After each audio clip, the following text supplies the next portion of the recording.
أعوذ بالله من الشيطان الرجيم. بسم الله الرحمن الرحيم.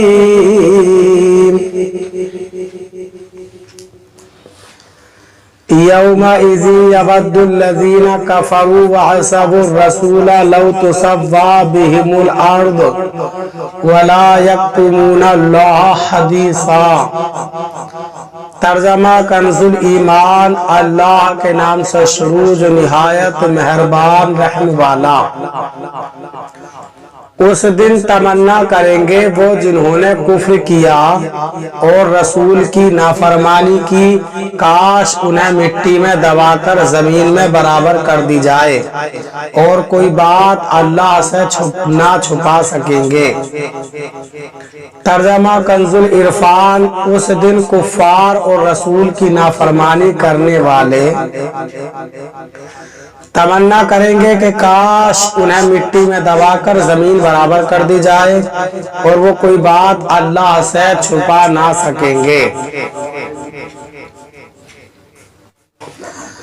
یومئذ یود الذین کفروا. اس دن کافر تمنا کریں گے قیامت کے دن کی ہولناکی اور اپنے اعمال کا بدلہ دیکھ کر کفار تمنا کریں گے کہ کاش ہمیں پیدا ہی نہ کیا گیا ہوتا، کاش زمین پھٹ جائے اور ہم اس میں دفن ہو جائیں، کاش ہمیں بھی جانوروں کی طرح مٹی کر دیا جاتا. پھر جب ان کی خطاؤں پر باز پرس ہوگی تو قسم کھا کر کہیں گے اے ہمارے رب ہم مشرک نہ تھے. تب ان کے منہ پر مہر لگا دی جائے گی، پھر ان کے اعضا بول اٹھیں گے اور سب اعمال بیان کر دیں گے. اس طرح یہ اپنی پوری کوشش کے باوجود اللہ تعالی سے کوئی بات بھی چھپا نہ سکیں گے. یہ آیت تو کافروں کے بارے میں نازل ہوئی، لیکن بہرحال دنیا میں تو ہر آدمی کو اللہ تعالیٰ کے عذاب سے ڈرنا چاہیے. یہی وجہ ہے کہ قیامت کی ہولناکی اور عذاب جہنم کی شدت کے پیش نظر ہمارے اکابر اسلاف اور بزرگان دین بھی تمنا کرتے تھے کہ کاش وہ پیدا ہی نہ ہوئے ہوتے. امیر المؤمنین حضرت ابوبکر صدیق رضی اللہ تعالیٰ نے ایک بار پرندے کو دیکھ کر ارشاد فرمایا اے پرندے کاش میں تمہاری طرح ہوتا اور مجھے انسان نہ بنایا جاتا. امیر المؤمنین حضرت عمر فاروق اعظم رضی اللہ تعالی عنہ کا فرمان ہے میری تمنا ہے کہ میں ایک میڈا ہوتا جسے میرے اہل خانہ اپنے مہمانوں کے لیے ذبح کر دیتے. حضرت ابو ذر رضی اللہ تعالی عنہ کا قول ہے کاش میں ایک درخت ہوتا جو کاٹ دیا جاتا.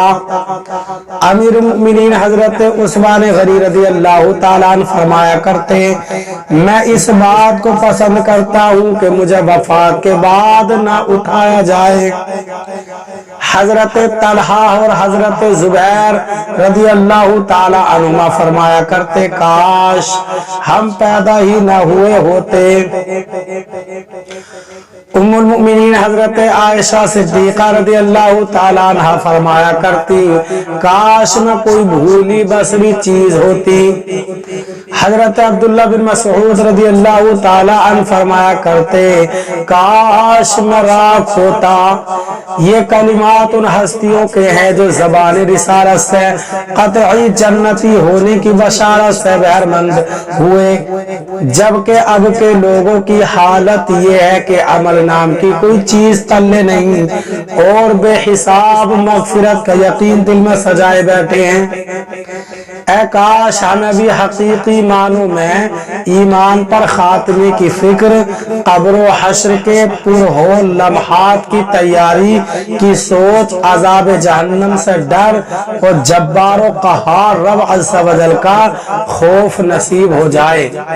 اللہ تعالی ہمیں قرآن پاک پر صحیح معنی میں عمل کرنے کی توفیق عطا فرمائے. آمین.